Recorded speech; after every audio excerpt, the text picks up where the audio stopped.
जय हिंद दोस्तों, नमस्कार। स्वागत है एक बार फिर से एक और नए वीडियो में। और आज के इस वीडियो में हम लोग आपका क्षेत्रीय कार्यकर्ता परीक्षा 2026 का झारखंड सामान्य ज्ञान का प्रैक्टिस सेट 6 कंप्लीट करेंगे। टोटल सवाल इसमें फ्रेंड्स हम लोग कवर करेंगे 50। सारे प्रश्न आपका इंपॉर्टेंट रहेंगे। आपका परीक्षा का डेट फ्रेंड्स घोषित हो गया है। परीक्षा का डेट क्या रखा गया है? 5 जुलाई 2026। सभी लोग जोर शोर से तैयारी करते रहिए और डेली बेसिस पर हमारा ये प्रैक्टिस सेट आता है और डेली बेसिस पर आप ये प्रैक्टिस सेट लगाते रहिए। चलिए हम लोग शुरू करते हैं आज का क्लास। शुरू से अंत तक आप लोग वीडियो के अंत तक बने रहिएगा और सारे प्रश्नों को आप आंसर देखते चलिएगा। ठीक है, चलिए तो फ्रेंड्स शुरू करते हैं आज का पहला सवाल। सवाल क्या है कि छोटा नागपुर का उल्लेख अशोक के अभिलेख में किस नाम से हुआ है?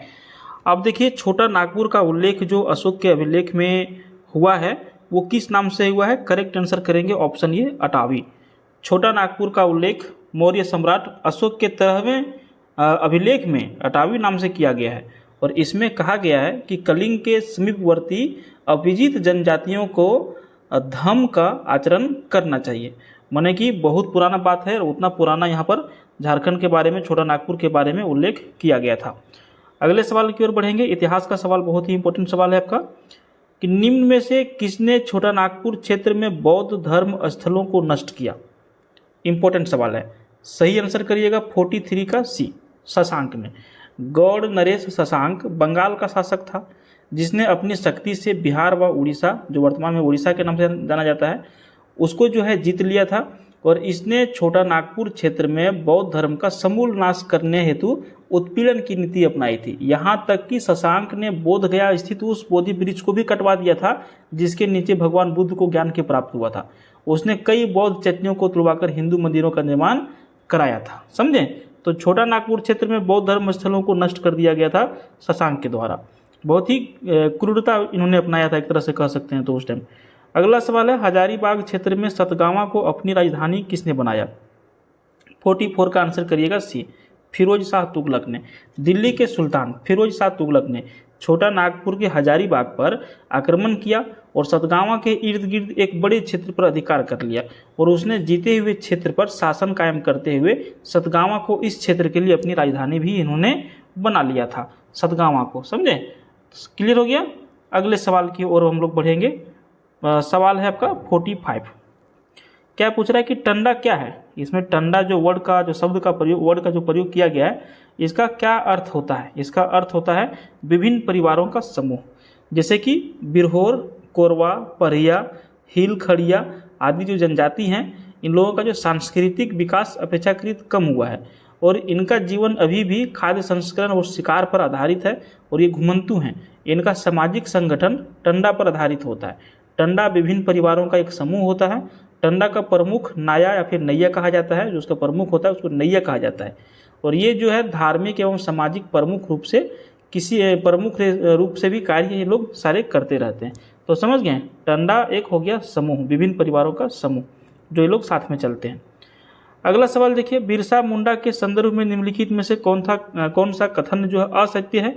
4 कथन हम लोगों को दिए गए हैं। ठीक है, कौन सा कथन इसमें से असत्य है? अब हम लोगों को चारों कथन को पढ़ना पड़ेगा। जो एक कथन गलत रहेगा वही हम लोगों को इसका आंसर करना होगा। 3 कथन सही है। पहला पॉइंट में क्या लिखते हैं कि इनका जन्म 15 नवंबर 1875 को वर्तमान खूंटी जिला अंतर्गत उलीहातू गांव में हुआ है। बिल्कुल सही है भैया, ये हम लोग बचपन से ही पढ़ते आ रहे हैं कि बिरसा मुंडा अमर रहे, नारा लगाते हुए आ रहे हैं। यहाँ पर जो है खूंटी जिला के अंतर्गत उलीहातू एक गाँव है, यहीं पर इनका जन्म 15 नवंबर 1875 में हुआ था। तो ये तो गलत है नहीं, ये बिल्कुल सही है। दूसरा है, इन्होंने 1895 से 1900 ईस्वी के दौरान उलगुलान विद्रोह का नेतृत्व किया है, ये भी सही हुआ है। तीसरा नंबर है, 1895 में इन्होंने अपने को सिंह बोंगा का दूत घोषित कर लिया और एक नए पंथ बिरसायत का स्थापना किया, ये भी सही है।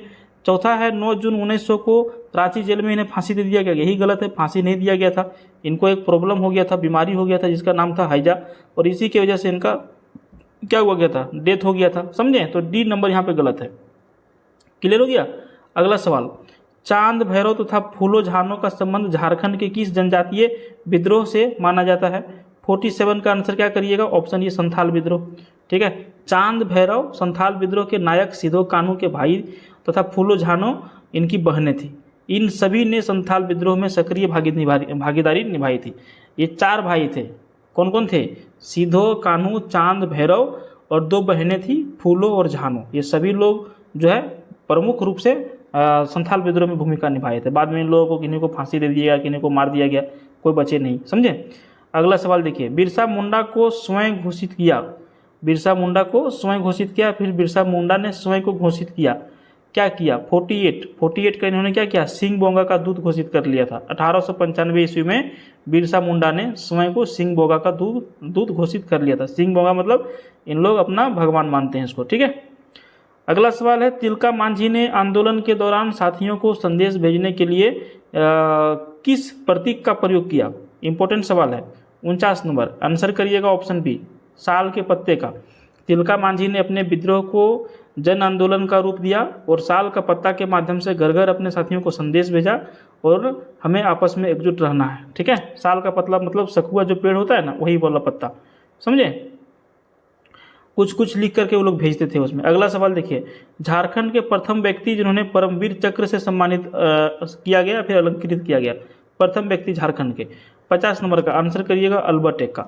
अल्बर्ट एक्का का जन्म जो है गुमला जिले के जरी गांव में हुआ था। समय था 27 दिसंबर 1942। एक आदिवासी ईसाई परिवार में हुआ था और 1971 का भारत पाकिस्तान के जब युद्ध हुआ था, शत्रुओं के हमले को विफल करके शहीद होने वाले अल्बर्ट एक्का थल सेना के ब्रिगेड ऑफ द गार्ड्स के लॉन्स नायक थे और भारत सरकार ने इन्हें जो है मरणोपरांत सर्वोच्च सैन्य सम्मान, जिसका नाम है परमवीर चक्र, उसी से इनको जो है अलंकृत किया गया था, समझे। ध्यान रखिएगा इतना इस प्रश्न के ऊपर। अगला सवाल देखिए, विनोद बिहारी महतो निम्नलिखित में से किस संगठन के संस्थापक या फिर अध्यक्ष थे? 51 का आंसर करिएगा सी, झारखंड मुक्ति मोर्चा। विनोद बिहारी महतो ने 4 फरवरी 1973 को शिबू सोरेन के साथ में मिलकर झारखंड मुक्ति मोर्चा की स्थापना किया था। इसके संस्थापक अध्यक्ष यही थे और ये जो पार्टी का स्थापना हुआ था, गठन हुआ था, वो धनबाद जिला में हुआ था। अगला सवाल है, पृथक झारखंड राज्य की मांग करने वाले प्रथम नेता कौन थे? झारखंड पृथक राज्य की मांग करने वाले प्रथम नेता कौन थे? 52 का आंसर करिएगा सी, जयपाल सिंह। पृथक झारखंड राज्य की मांग करने वाले प्रथम नेता जयपाल सिंह थे। इन्होंने पृथक झारखंड राज्य की मांग को लेकर 1950 ईस्वी में झारखंड पार्टी का गठन किया था। इन्हें जो है मरांग गोमके और मुंडा राजा दोनों उपनाम से भी जाना जाता है। अगला सवाल है, प्रथम विश्व युद्ध के समय झारखंड में घटित होने वाला आंदोलन कौन सा था? 53 का आंसर कीजिएगा डी, ताना भगत आंदोलन। ताना भगत आंदोलन का शुरुआत झारखंड में जतरा उरांव के नेतृत्व में 1914 ईस्वी में हुआ था और इसी वर्ष प्रथम विश्व युद्ध की प्रारंभ भी हो चुका था। यह आंदोलन एक धार्मिक पंथ के रूप में शुरू हुआ था जिसमें एकेश्वरवाद, मांस मदिरा एवं आदिवासी नृत्य पर पाबंदी और झूम की खेती की वापसी की वकालत की गई थी और ताना भगत आंदोलन को बिरसा मुंडा का ही विस्तार माना जाता था। क्लियर हो गया? चलिए अगला सवाल करेंगे 54 नंबर, देवघर स्थित बैद्यनाथ मंदिर का निर्माण किसने करवाया था? 54 का आंसर करिएगा सी, पूरनमल ने। देवघर स्थित जो बाबा बैद्यनाथ मंदिर अभी जो है, अब जो आप लोग जाते होंगे, उसका निर्माण जो है गिद्धौर के राजवंश के 10वें राजा जिनका नाम था पूरनमल, उन्होंने ही मंदिर का निर्माण करवाया था। 1514 से लेकर के 1515 ईस्वी के बीच में इसका निर्माण किया गया था, जो अभी भी बहुत ज़्यादा फेमस है, ठीक है। अगला सवाल देखिए, दौड़ एक विवाह संबंधी गीत है जो किस जनजाति से संबंधित है? 55 नंबर का आंसर करिएगा बी, संथाल। दौड़ एक विवाह संबंधी गीत है जो संथाल जनजाति से संबंधित है। अगला सवाल है, नवमी डोल मेला का आयोजन जो है किस शहर में किया जाता है? 56 आंसर करिएगा ये, रांची में। नवमी डोला मेला का आयोजन रांची का जो टाटी सिलवे जगह है वहीं पर किया जाता है और यह मेला जो है ये जो मेला होता है चैत महीने के कृष्ण पक्ष की नवमी को आयोजित किया जाता है। अगले सवाल की ओर बढ़ते हैं। फ्रेंड्स, वीडियो आपको डेली देखना है तो चैनल को सब्सक्राइब जरूर कर लीजिएगा। जब तक आपका परीक्षा नहीं हो जाता है तब तक आपको डेली बेसिस पर हमारा प्रैक्टिस सेट मिलते रहेगा झारखंड जीके का। अगला सवाल देखिए, निम्न भाषाओं में कौन एक द्रविड़ भाषा समूह से संबंधित है? द्रविड़ भाषा समूह से संबंधित कौन सा है? 57 का आंसर करिएगा सी, खरवार, ठीक है। अगला सवाल देखिए, उरांव किस प्रजातीय समूह से संबंधित है? 58 का आंसर करिएगा सी, ये भी द्रविड़ इसका आंसर हो जाएगा, ठीक है। अगला सवाल 59, झारखंड राज्य में स्थित किस किले को राज्य सरकार द्वारा पुलिस प्रशिक्षण के रूप में परिणत कर दिया गया? इंपॉर्टेंट सवाल है हालांकि ये। अगला इसका आंसर जो होगा सी हो जाएगा, पद्मा किला, ठीक है। हजारीबाग जिला में अवस्थित पद्मा किला को झारखंड सरकार द्वारा पुलिस प्रशिक्षण केंद्र के रूप में जो है परिणित किया है। जो भी पुलिस वगैरह का बहाली होता है यहाँ पे ट्रेनिंग मिलता है। जैसे जो 2018 बैच का जो दरोगा का ट्रेनिंग हुआ था यहीं से हुआ था, बहुत सारे जिला वाले लोगों का। अगला सवाल देखिए, निम्न में से किस मंदिर की कथा समुद्र मंथन से जुड़ी हुई है? 60 नंबर का आंसर करिएगा, बासुकीनाथ धाम। बासुकीनाथ धाम जो जरमुंडी दुमका जिला में पड़ता है, इसका निर्माण वसाकी तांती हरिजन जाति से थे, उन्होंने ही कराया था। बासुकीनाथ की कथा समुद्र मंथन से जुड़ी हुई है। समुद्र मंथन में मंदराचल पर्वत को मथानी तथा बासुकीनाथ को रस्सी बनाया गया था। समझे? अगला सवाल 61 नंबर, झारखंड राज्य में अवस्थित मंदिरों व उनके स्थलों के संबंध में कौन एक असत्य है? अब 4 मंदिर दिया गया है और स्थल का नाम दिया गया है, इसमें से एक गलत है। अब यही हम लोगों को देखना है। तो यहाँ पर एकदम स्पष्ट रूप से दिख रहा है कि झारखंडी धाम जो है हजारीबाग लिखा हुआ है, जबकि ये झारखंडी धाम आपका गिरिडीह में होना चाहिए। ठीक है, कहाँ होना चाहिए? गिरिडीह जिला में। यहाँ पर देखिए, बाबा बैद्यनाथ धाम मंदिर देवघर में सही है, इटखोरी मंदिर चतरा में सही है, बासुकीनाथ मंदिर दुमका भी हम लोग तुरंत पढ़ ही रहे थे, ये सही है। लेकिन झारखंडी धाम हजारीबाग में नहीं है, गिरिडीह में। ठीक है, उसके बाद चलिए अगला सवाल की ओर बढ़ेंगे। 62 नंबर, बानाघाट माने कि सिंहभूम के किस काल के अवशेष पाए गए हैं? सिंहभूम में, बानाघाट सिंहभूम में किस काल के अवशेष पाए गए हैं? 62 का आंसर करिएगा, ऑप्शन ए नवपाषाण। सिंहभूम में नवपाषाण काल के अवशेष पाए गए हैं। अगला सवाल है, कुडुख भाषा की लिपि निम्नलिखित में से कौन सी है? 63, कुडुख भाषा की लिपि तोलोंग सिकी है, तोलोंग सिकी है। अगला सवाल 64 नंबर सवाल है, संथाली रचना शिशिर जाली कहानी संग्रह के किस रचनाकार को 2019 में साहित्य अकादमी पुरस्कार से सम्मानित किया गया? 64 का आंसर करिएगा बी, कालोचरण हेम्ब्रम। संथाली रचना शिशिर जाली कहानी संग्रह के रचनाकार कालीचरण हेम्ब्रम को 2019 में साहित्य अकादमी पुरस्कार से सम्मानित किया गया था। अगला सवाल की ओर बढ़ेंगे हम लोग। 65, वीडियो को लाइक कर दीजिए, आप लोग के एक लाइक से हमारा कुछ मदद हो जाएगा। अगला सवाल देखिए, संथाली भाषा का प्रथम साहित्यिक नाटक जिसका नाम था बिदु चांदन, इसके लेखक कौन थे? 65 का आंसर करिएगा, ऑप्शन ए रघुनाथ मुर्मू। क्या करिएगा? रघुनाथ मुर्मू। संथाली भाषा का प्रथम साहित्यिक नाटक बिंदु चांदन रघुनाथ मुर्मू के द्वारा लिखा गया। अगला सवाल है 66, मातृभाषा खोटा पत्रिका का प्रकाशन किसके द्वारा किया गया? 66 का आंसर करिए, ऑप्शन ए श्रीनिवास पानुरी। मातृभाषा खोटा पत्रिका का प्रकाशन श्रीनिवास पानुरी के द्वारा 1970 में किया गया।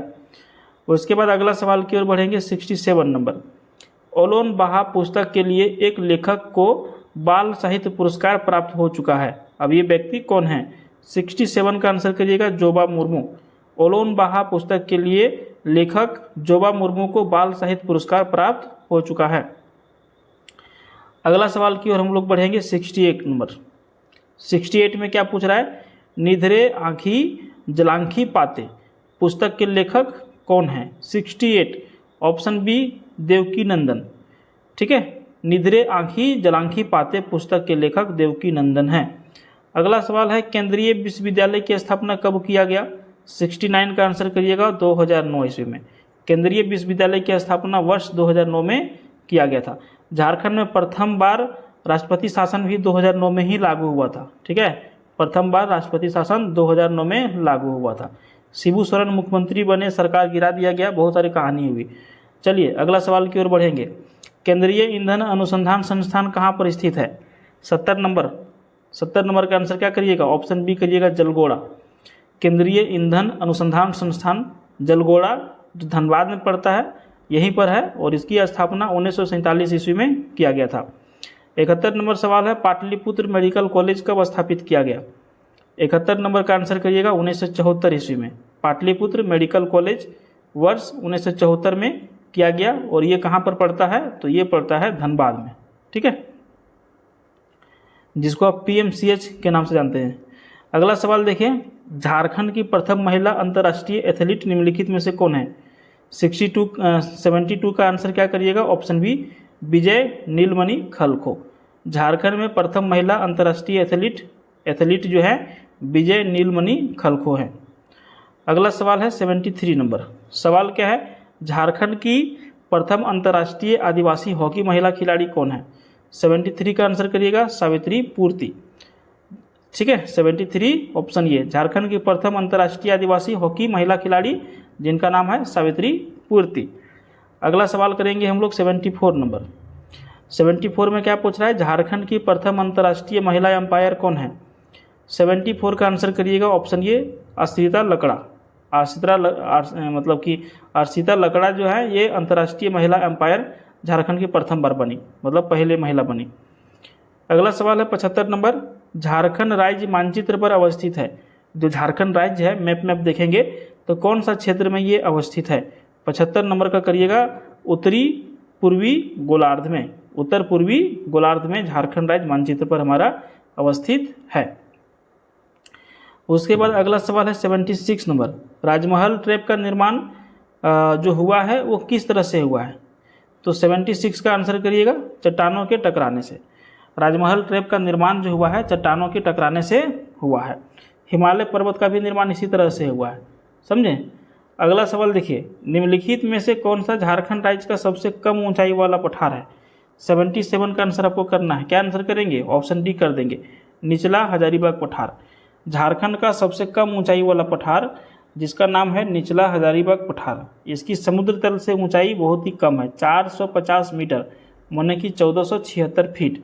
छोटा नागपुर के बाहरी हिस्से में रहने के कारण इसे बाह्य पठार भी कहा जाता है। और अगला सवाल है 78 नंबर। झारखंड राज्य गंगा नदी संरक्षण प्राधिकरण का पदेनाध्यक्ष कौन होता है? 78 का आंसर करिएगा राज्य के मुख्यमंत्री। झारखंड राज्य गंगा नदी संरक्षण प्राधिकरण के पदेनाध्यक्ष मुख्यमंत्री होते हैं। ज्ञात हो कि इस प्राधिकरण का गठन 20 फरवरी 2009 को किया गया था। गंगा नदी आपका झारखंड में साहेबगंज जिला का नाम आप लोग सुने हैं कि नहीं? साहेबगंज जिला से जो है गंगा नदी गुजरती है। ठीक है, चलिए, एकमात्र जिला साहेबगंज जिला, सबसे पूर्वी जिला भी है। अगला सवाल है झारखंड राज्य के सबसे ऊंचे जलप्रपात बूढ़ा घाघ की ऊंचाई लगभग कितनी है?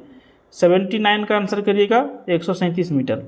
बूढ़ा घाघ झारखंड राज्य का सबसे ऊंचा जलप्रपात है जिसकी ऊंचाई 137 मीटर है। अगर यदि फीट में बात करें तो इसकी ऊंचाई 450 फीट हो जाएगी। ठीक है, और इसे लोधा घाघ भी कहा जाता है और ये जो है झारखंड के लातेहार जिला में स्थित है। अगला सवाल है 80 नंबर। झारखंड के पाट क्षेत्र की आकृति किस तरह की है? तो 80 नंबर का आंसर करिएगा त्रिभुजाकार। झारखंड के पाट क्षेत्र की आकृति त्रिभुजाकार है। इसका शीर्ष दक्षिण में तथा आधार उत्तर दिशा में है। अगला सवाल 81 नंबर है। झारखंड में प्रथम सीमेंट उद्योग की स्थापना कौन सा वर्ष में किया गया? 81 का आंसर करिएगा बी, 1921 ईस्वी में। झारखंड में प्रथम सीमेंट उद्योग का स्थापना वर्ष 1921 में जपला में, जो कि अभी पलामू में पड़ता है, किया गया था, समझे। अगला सवाल है 82 नंबर। सवाल पूछ रहा है कि झारखंड की सबसे बड़ी कोल वासरी कौन सी है? ऊंची बोल दिए। झारखंड की सबसे बड़ी कोल वासरी निम्नलिखित में से कौन सी है? 82 का आंसर करिएगा बी, बोकारो। करगली कोल वासरी बोकारो में स्थित है, जो एशिया का सबसे बड़ी कोल वासरी है। अगला सवाल है टाटा स्टील को चूना पत्थर एवं डोलोमाइट की आपूर्ति कहाँ से की जाती है? 83 का आंसर करिएगा बी, सुंदरगढ़ उड़ीसा में जो पड़ता है। ठीक है, टाटा स्टील को चूना पत्थर एवं डोलोमाइट की आपूर्ति सुंदरगढ़ उड़ीसा से किया जाता है। उसके बाद देखिए अगला सवाल आपका है टाटा इंजीनियरिंग एवं लोकोमोटिव की स्थापना किस वर्ष में किया गया? 84 का आंसर करिएगा सी, 1948 ईस्वी में। टाटा इंजीनियरिंग एवं लोकोमोटिव की स्थापना वर्ष 1948 में किया गया था, समझे। उसके बाद देखिए अगला सवाल आपका है 85 नंबर। झारखंड के कौन से 2 जिले बॉक्साइट उत्पादन में अग्रणी हैं, जहाँ पे बॉक्साइट का उत्पादन होता है? आंसर करिएगा बी, गुमला और लोहरदगा। झारखंड में बॉक्साइट का संपूर्ण भंडार पाट क्षेत्र में संचित है। यहाँ के 2 जिले गुमला और लोहरदगा बॉक्साइट उत्पादन में सर्वाधिक महत्वपूर्ण है। बॉक्साइट के प्रमुख खनन जो है केंद्र जो है बगड़ू पहाड़ और सेरेंदागा, कुचा बंजारी, पकरी, ऊपरी घाट, पाखर आदि शामिल हैं। और राज्य में बॉक्साइट का खनन हिंडाल्को कंपनी के द्वारा किया जाता है, समझे। अगला सवाल आपका है ई सक्षम जो है इसका क्या उद्देश्य होता है? ई सक्षम का इसका क्या मतलब है? तो इसका आंसर करिएगा ये प्रशिक्षण कार्यक्रम है। ई सक्षम जो है एक डिजिटल प्लेटफार्म है जिसके माध्यम से GIS आधारित एप्लीकेशन जैसे कि Bhuvan portal, Google Earth Pro etcetera के उपयोग हेतु जिला एवं प्रखंड स्तर पर प्रशिक्षण उपलब्ध कराया जाता है। ठीक है, तो यहाँ पर फ्रेंड्स